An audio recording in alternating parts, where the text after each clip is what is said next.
창세기 19장 1절에서 3절 말씀 우리 한 목소리로 읽겠습니다. 저녁 때에 그 두 천사가 소돔에 이르니 마침 롯이 소돔 성문에 앉아 있다가 그들을 보고 일어나 영접하고 땅에 엎드려 절하며 이르되 내 주여 돌이켜 종의 집으로 들어와 발을 씻고 주무시고 일찍이 일어나 갈 길을 가소서. 그들이 이르되 아니라 우리가 거리에서 밤을 새우리라. 롯이 간청하매 그제서야 돌이켜 그 집으로 들어오는지라. 롯이 그들을 위하여 식탁을 베풀고 무교병을 구우니 그들을 먹으니라. 아멘. 두 천사가 소돔을 향해 떠나고 아브라함은 현현하신 하나님과 대화를 나누며 소돔과 고모라에 있을 의인을 죄인과 함께 멸망시키는 것이 옳지 않다라고 주장했습니다. 그러나 아브라함은 잘못 생각하고 있습니다. 이 세상에 그 어디에도 의인은 없기 때문입니다. 로마서 3장 10절에 있는 말씀처럼 의인은 없나니 하나도 없으며입니다. 세상 그 어디에도 의인은 없습니다. 그러면 그런 의문도 들게 됩니다. 그렇다면 하나님은 왜 유독 소돔과 고모라를 심판하기로 하셨는가라는 의문이죠. 왜 소돔과 고모라일까요? 소돔과 고모라만 죄악이 가득한 게 아니거든요. 온 세상이 그렇습니다. 소돔과 고모라가 다른 곳에 비해 유달리 죄악이 만연했느냐? 그런 것 같지도 않습니다. 에스겔 16장 49절에서 50절을 보면 소돔과 고모라의 죄악을 설명하는 내용이 나오는데 우리 한번 찾아보겠습니다. 에스겔 16장 49절입니다.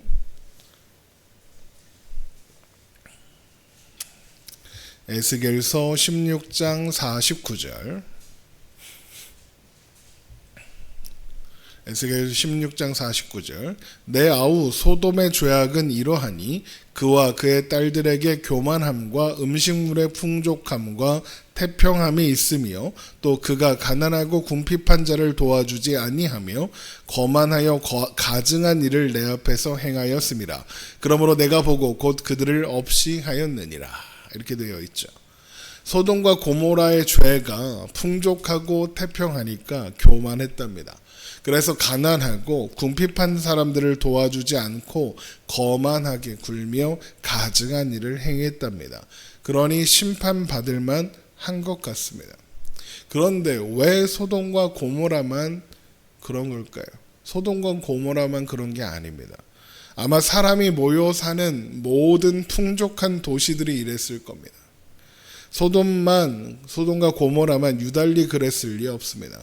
그렇다면 왜 하나님은 소돔만 심판하겠다라고 하시는 걸까? 그 이유는 소돔과 고모라에 사는 사람들은 하나님의 은혜를 받은 경험이 있는 사람들이기 때문입니다. 언제 그렇느냐? 언제 어떤 하나님의 은혜를 받았느냐? 바로 요단 지역에서 일어난 전쟁에서 져서 포로로 끌려가고 있을 때 구원을 받았습니다. 아브라함이 롯을 포로가 된 것을 구하겠다고 구하면서 포로로 끌려가던 다른 모든 소돔 사람들, 고모라 사람들도 함께 구했습니다. 게다가 전리품도 모두 돌려주었습니다. 그 덕분에 전쟁에서 패하고 모든 것을 잃어버렸던 소돔과 고모라는 다시 재건할 수 있었고 현재의 풍요로움을 누릴 수 있게 된 겁니다. 그리고 그 일은 아브라함이 한 일이 아니라 하나님께서 하신 일입니다. 그러므로 그들은 하나님의 은혜로 다시 살게 된 존재인 거죠. 아니 그래도 그들은 아브라함이 구해준 줄 알지 하나님이 구해주셨다고는 생각하지 못할 것 아닙니까? 라고 생각할 수도 있겠지만 그 말씀을 잘 보면 그들은 하나님이 그들을 구해주셨다는 걸 알았습니다. 어떻게 알았느냐? 살렘왕 멜기세덱이 그렇다고 선포하는 걸 보았고 아브라함이 전리품을 취하지 않음으로써 다시 한번 그걸 상기시켰습니다. 그러니 모를 수 없습니다. 여호와라는 신이 아브라함을 통해서 우리를 구원했다라는 것을 알 수 있었습니다. 그런데 소돔은 그런 하나님의 은혜를 잊고 살았습니다. 그들의 죄로 지목된 내용이 그들이 하나님의 은혜를 잊고 살았다는 증거입니다. 풍족하고 태평하니까 교만했고, 그래서 가난하고 궁핍한 자들을 돕지 않았습니다. 또 거만하게 행하여 가증한 일을 행했습니다. 하나님께서 은혜로 주신 자유와 복을 오직 자기 자신만을 위해, 자기의 욕망을 채우기 위해 사용했다는 겁니다. 그래서 하나님은 그들을 심판하기로 하는 겁니다. 물론 이 일이 그들을 심판하는 것 자체가 목적인 것은 아닙니다. 이 일을 통해서 아브라함과 그리고 훗날 이 말씀을 듣게 되는 이스라엘 백성들, 그리고 오늘을 살아가고 있는 우리들에게 하실 말씀이 있어서 소돔과 고모라에 대한 심판을 실행하시는 겁니다. 무엇을 말씀하시려는 거냐? 하나님의 은혜를 입었으나 하나님의 은혜와 상관없이 살아가는 존재는 멸망밖에는 다른 결론을 볼 수 없다는 겁니다. 그러니까 소돔과 고모라는 하나님의 은혜 가운데 살고 있으나 하나님을 외면하고 하나님 없이 살아가고 있는 이 세상의 결론이 무엇인지 보여주는 상징으로서 심판을 받고 있는 겁니다. 그리고 이것은 우리가 요한계시록을 읽으면서 확인하는, 요한계시록이 우리에게 설명해주는 내용과 정확하게 일치하는 내용이죠. 다시 창세기로 돌아오셔서 그렇게 하나님의 심판의 소식을 가진 두 천사가 소돔에 도착했을 때는 저녁 때였고, 그들을 제일 먼저 발견한 곳은 성문 앞에 앉아있던 롯이었습니다. 롯은 그들을 영접하며 자신의 집에서 쉬어갈 것을 요청합니다. 그러나 두 천사는 이것을 거절하죠. 창세기 19장 1절입니다. 저녁 때에 그 두 천사가 소돔에 이르니 마침 롯이 소돔 성문에 앉아있다가 그들을 보고 일어나 영접하고 땅에 엎드려 절하며 이르되 내 주여 돌이켜 종의 집으로 들어와 발을 씻고 주무시고 일찍이 일어나 갈 길을 가소서. 그들이 이르되 아니라 우리가 거리에서 밤을 새우리라. 천사들이 롯의 제안을 거절하는 이유는 우리가 거리에서 밤을 새워야 하기 때문이다입니다. 그들은 애초에 소돔에 머물 생각이 없었다라는 겁니다. 밤에 소돔의 죄악상만을 확인하고 심판을 실행하고 돌아갈 계획입니다. 그러니 머물 곳이 필요 없는 것이죠. 그런데 지금 롯이 어디에 앉아 있었습니까? 소돔의 성문 앞에 앉아 있었습니다. 고대 근동에서 성문은 사회적인 대화와 사업, 그리고 정의를 집행하는 장소였습니다. 일종의 법정이고 시청이고 했다는 겁니다. 보통 마을의 지도자나 그래서 왕이나 이런 사람들이 당면한 문제를 판결하고 결정을 내려주기 위해서, 또 공인해주기 위해서 거기에 앉아 있었습니다. 그런데 그 자리에 누가 앉아 있습니까? 롯이 앉아 있습니다. 그러니까 롯이 지금 소돔의 지도자 역할을 하고 있었다라고 볼 수 있는 거죠.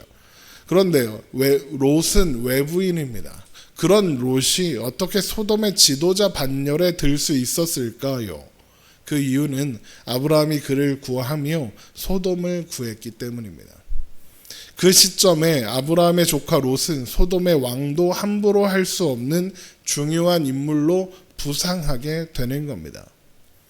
아무튼 천사들의 거절에도 불구하고 롯은 그들에게 자기 집에 머물 것을 간청했고, 결국 두 천사는 롯의 집에 들어가서 저녁 식사를 대접받습니다. 창세기 19장 3절입니다. 롯이 간청하며 그제서야 돌이켜 그 집으로 들어오는지라 롯이 그들을 위하여 식탁을 베풀고 무교병을 구우니 그들이 먹으니라.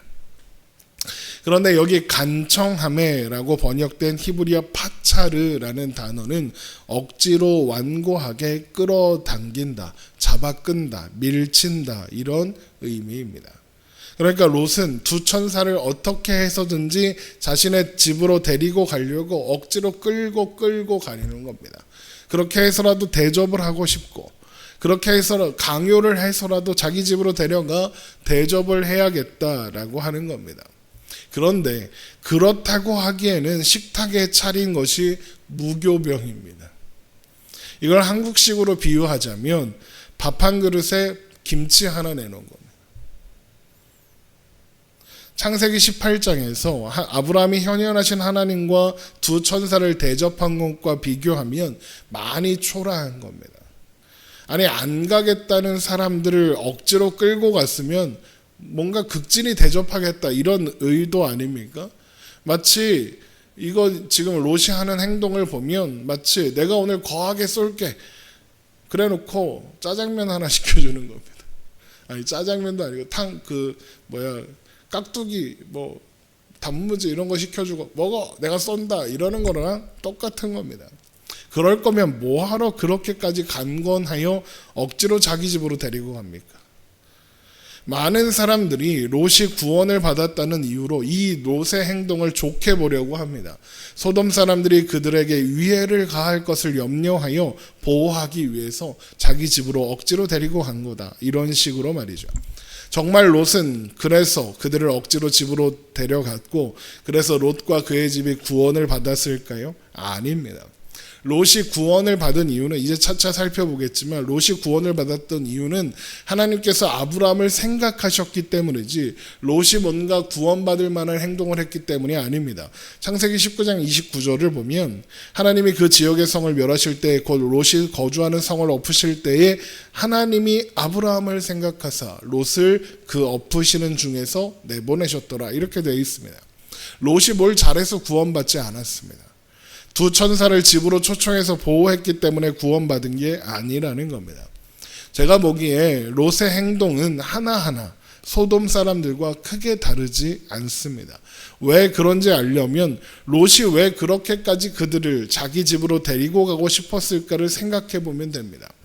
먼저 롯은 헤어지자는 아브라함의 제안에 소돔이 있는 요단강 지역을 선택했습니다. 그러면서 그 땅을 여호와의 동산 같고 애굽 땅처럼 보였다라고 했었죠. 창세기 13장 10절에 있습니다. 그런데 여호와의 동산과 애굽은 공존할 수 있는 장소가 아닙니다. 여호와의 동산은 하나님이 함께하사 하나님이 주시는 복으로 가득한 곳인 반면 애굽은 하나님이 없는 곳을 상징하는 장소거든요. 하지만 롯은 소돔이 있는 요단 지역을 보고는 여호와의 동산 같고 애굽 같다라고 생각했습니다. 이걸 다르게 표현하면 롯은 하나님이 주시는 복도 받고 싶고 세상이 주는 복도 받고 싶은 겁니다. 롯에게는 하나님이 주시는 복과 세상이 주는 복이 다르지 않았다 이렇게 설명할 수 있는 거죠. 그런데 지금 롯이 뭐가 부족합니까? 이미 소돔의 정점에 서 있습니다. 게다가 아브라함이 찾아준 재산 그대로 다 가지고 있습니다. 너무 많아서 아브라함과 헤어진 롯 아니었습니까? 아쉬울 게 없어 보입니다. 그런데 부족한 게 하나 있었습니다. 뭐가 부족합니까? 아들이 없습니다. 딸만 둘 있습니다. 그러다 아들이 없었던 아브라함이 아들을 얻었다는 이스마엘이라는 아들을 얻었다는 소식을 들었을 겁니다. 어떻게 얻었을까 곰곰이 생각했겠죠. 나도 그렇게 됐으면 좋겠다. 그런데 하나님이 복을 주셔서 그런가? 그렇게 생각했겠죠. 그러면 그 복을 얻으려면 어떻게 해야 하나 곰곰이 생각해 보니 아브라함이 지나가는 나그네들을 선대하더라. 이걸 기억하고 있었을 겁니다. 지나가던 나그네들을 집으로 초대하여 극진히 대접하던 일들이 떠올랐을 겁니다. 그거구나 라고 생각하는 참에 마침 나그네가 롯 앞으로 지나 소돔으로 들어오는 겁니다. 그래서 억지로라도 자기 집으로 데리고 가려고 하는 거예요. 아브라함이 받은 복, 아들 나도 받고 싶다 그러는 거죠. 그러니까 소돔 사람들이 와서 나그네들을 내놔라. 그러니까 두 딸을 기꺼이 내어주는 겁니다. 아들이 더 필요한 겁니다. 딸들 중요하지 않은 겁니다. 아무튼 그런 간절함 때문에 나그네들을 억지로 데리고 오기는 했는데 막상 대접하려고 하니까 또 어떻습니까? 내가 가진 세상의 것이 아까운 겁니다. 그래서 무교병을 대접하는 겁니다. 하나님이 주시는 복을 받고 싶지만 세상의 것도 포기하지 못하는 이중성이 그렇게 드러나고 있는 거죠. 그러니까 롯은 소돔 사람들과 다르지 않은 똑같은 죄인이었다라는 겁니다. 자신의 욕망을 채우는 것 외에는 관심이 없는 사람인 겁니다. 오히려 소돔 사람들보다 더 추악할지도 모릅니다. 적어도 소돔 사람들은 자신의 욕망에 솔직했습니다. 내 맘대로 할 거다. 나그네들 내놔라 그러잖아요. 근데 롯은 자기 욕망을 감추고 하나님께 잘 보여서 복을 얻으려고 합니다. 하나님 보시기에 뭐가 더 가증스럽고 뭐가 더 추악하겠습니까? 그런데 이런 롯의 모습은 우리 신자들도 쉽게 할 수 있는 착각입니다. 자기 욕망을 위하고 있을 뿐이면서 하나님의 이름을 운운합니다. 하나님을 위한다고 하면서 하나님께 인색합니다. 하나님께 드리는 시간, 물질, 헌신을 아까워합니다. 헌금을 많이 하고 적게 하고 예배를 얼마나 많이 드리고 자주 드리고의 문제를 이야기하는 게 아닙니다. 하나님을 이용하고 싶을 뿐 하나님의 뜻을 따를 생각이 없는 게 문제입니다. 대신 하나님이 내 뜻대로 해야 한다고, 하나님이 내 말을 들어야 한다고 생각하는 겁니다. 그래서 하나님께 드리는 걸 아까워하는 겁니다. 왜요? 하나님이 내 마음대로 안 해주는 것 같거든요. 내가 이만큼 해줬으면 하나님이 나한테 주는 게 있어야 되는데 하나님이 내가 원하는 거 안 해주는 것 같거든요. 그런 마음이 있는 겁니다. 그건 롯처럼 하나님과 세상을 겸하여 섬기는 겁니다. 헌금 많이 해라 이 얘기가 아닙니다. 그런데 마태복음 6장 24절에서 예수님께서 뭐라고 하십니까? 한 사람이 두 주인을 섬기지 못한다. 혹 이를 미워하고 저를 사랑하거나 이를 중히 여기거나 저를 경히 여겨야 한다. 너희가 하나님과 재물을 겸하여 섬기지 못한다. 그럽니다. 세상이 주는 것을 소망하면서 하나님을 섬길 수는 없다는 겁니다. 하나님이 주시는 것을 소망하면서 세상을 섬길 수는 없다는 겁니다. 하나님의 백성은 하나님 안에서만 평안할 수 있고 행복할 수 있습니다. 그리고 그 행복은 세상이 주는 것과 다르며 공존할 수 없습니다. 이것을 잘 분별해야 하는 겁니다. 물론 우리는 세상에서 살아가고 있고 세상의 물질들과 또 어떤 것들이 필요합니다. 그러나 그것에 얽매여 살지 말라는 겁니다. 그것은 하나님이 허락하신, 우리가 이 세상에서 살아가기 위해 허락하신 것들에 불과할 뿐 우리의 삶의 목적도, 우리 삶의 본질도, 우리의 가치를 정하는 존재도 아니라는 거죠. 이것을 잘 분별하고 하나님 뜻 가운데 살아가는 우리가 되기를 소망합니다. 기도하겠습니다.